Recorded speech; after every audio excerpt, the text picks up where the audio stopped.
بسم اللہ الرحمن الرحیم۔ ایک ضروری بات، چونکہ آج یہ جو مہینہ اس وقت چل رہا ہے یہ رجب کا مہینہ ہے۔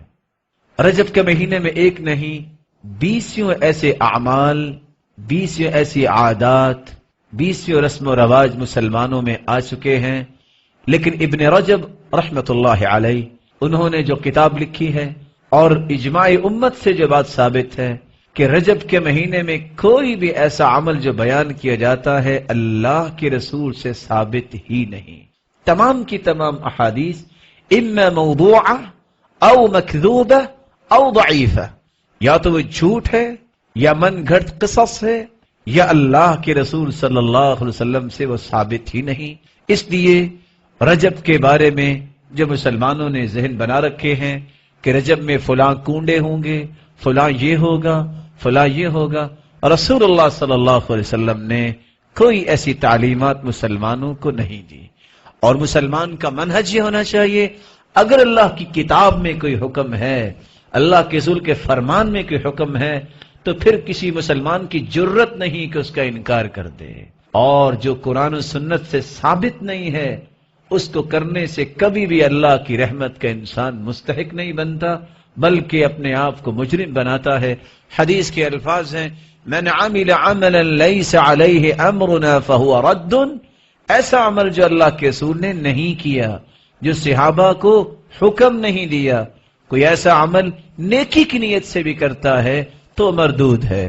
من احدث فی امرنا هذا ما لیس منہ فہو رد، جو دین میں ایسا پہلو پیش کرتا ہے، نیت جتنی بھی خالص ہو، عمل جتنا بھی نیک نظر آئے، اگر اللہ کے رسول نے ایسا حکم نہیں دیا تو وہ اللہ کے ہاں قابل قبول نہیں۔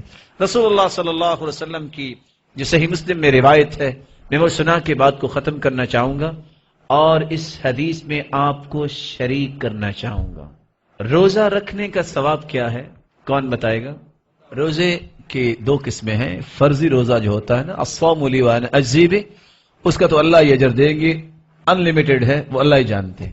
جو نفلی روزہ رکھتا ہے اس کا ثواب کتنا ہے؟ 70 سال اگر سفر کیا جائے تو کتنا سفر طے ہوگا؟ تصور کر سکتے ہیں ہم؟ قیامت کے دن ایک روزہ اللہ کی راہ میں رکھنے والا، ما من عبد یصوم یوما الا باعد اللہ بذلک اليوم وجهه عن النار 70 خریفا، 70 سال جتنا سفر کیا جائے جو ایک روزہ رکھتا ہے اللہ کی راہ میں، اللہ اس کو اتنی مسافت جہنم سے دور فرما دیں گے۔ کتنا بڑا عمل!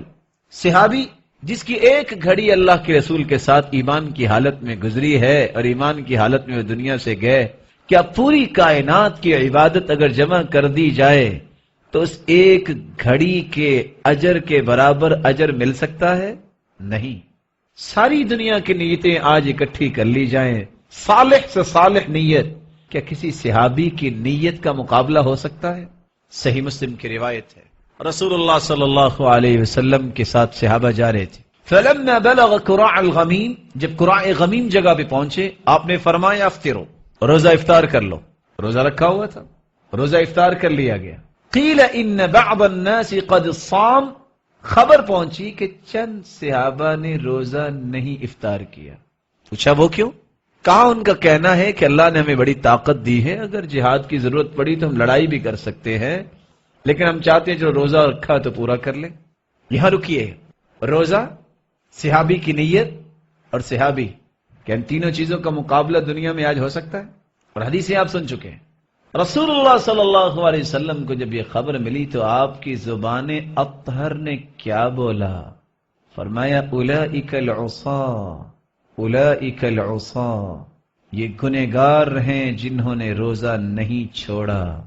صحابی بھی اگر نیک نیت ہو، ارادہ بھی اچھا ہو، عمل بھی صالح ہو، اس کے بارے میں بھی اللہ کے رسول نے یہ کلمات بولے ہیں، تو آج ہماری نیتوں کا تو حال ہی ہے جو آپ کو پتا ہے۔ ہم اگر کوئی نیکی کی نیت سے بھی کوئی بات کریں گے تو ہمارے متعلق کل کو کیا بولا جائے گا؟ اس لیے کوئی بھی ایسا عمل جو اللہ کی کلام سے ثابت نہیں ہے، جس کا اللہ نے حکم نہیں دیا، جس کے بارے میں اللہ کے رسول نے رہنمائی نہیں دی، جس کے بارے میں صحابہ کی تربیت نہیں کی، وہ دین نہیں ہو سکتا۔ وفی القصص عبر والمقال يتضح بالمثال، قصوں سے بھی عبرت انسان کو ملتی ہے اور بہت ساری باتیں مثالوں سے بھی واضح ہوتی ہیں۔ آج پاکستان میں رہنے والے پاکستان سے محبت تو کرتے ہی ہیں نا، ہم سب محب وطن تو ہے، کیونکہ اللہ نے ہمیں یہ قطع دین کے لیے دیا ہے۔ لیکن اگر چند محبان بیٹھ کے یہ سوچے کہ چونکہ حالات کچھ اچھے نہیں ہیں تو ہمیں بھی مسلمانوں کے اوپر جو مصیبت ہے قرض کی یہ دور کرنی چاہیے، پلاننگ سے نا، اور بیٹھ کے مشورہ ہو جاتا ہے کہ چلو جی آپ بھی ڈالرز تیار کر لیں، آپ کپس تیار کر لیں، آپ ین تیار کر لیں، آپ یورو تیار کر لیں۔ اگر یہ مشورہ ہو جاتا ہے یہ مشورہ اچھا ہوگا کہ برا؟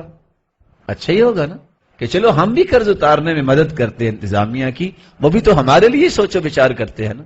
لیکن اگر مطلوب کوانٹٹی بنا بھی لیں ہم، اور ہم انتظامیہ کو کال کر دیں کہ السلام علیکم ورحمۃ اللہ وبرکاتہ، ہم محب وطن ہیں اور آپ کے کندھے کے ساتھ کندھا لگا کے ملک کو کرائسس سے بچانا چاہتے ہیں، یہ لیں آپ قرض عطا کریں اور ہماری جان چھڑا دیں۔ آدھ گھنٹے کے بعد کیا ہوگا؟ جب انتظامیہ آئے گی اریسٹ کرنے کے لیے تو کوئی دلائل یہ پیش کرے گا، ارے میں تو محب وطن ہوں، آپ یہ کیا کر رہے ہیں؟ تو جواب کیا دے گا وہ؟ اچھا ساتھ تم فراڈ کرتے ہو اور ساتھ دلائل پیش کرتے ہو، اریسٹ کریں گے، اور میں نہیں جانتا کہ اس کی بیل کتنی دیر کے بعد ہوتی ہے، اور بتائیں گے کیا تم نے ڈالر تو تیار کیا ہے، اس پہ یونائٹڈ اسٹیٹ کی تو مہر ہی نہیں ہے، یہ تم نے کیا دینار تیار کیا ہے، اپنے گھر بیٹھے سب کچھ بنا لیا ہے۔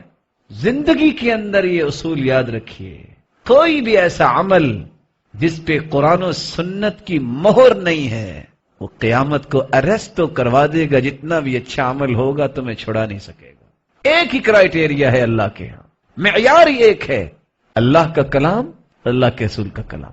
کتاب و سنت سے جو چیز ثابت ہے قبول وہ ہوگی، جو کتاب و سنت سے ثابت نہیں ہے کوئی بھی کر لے جیسے بھی کر لے وہ اللہ کے ہاں قابل قبول ہے ہی نہیں۔ اللہ رب العزت ہمیں کتاب و سنت کے منہج پہ زندہ رکھے اور کتاب و سنت کے منہج پر ہی موت دے اور صاحب شریعت کی رفاقت نصیب فرمائے اور اپنے دیدار کا مستحق بنائے۔ وآخر دعوانا الحمد للہ۔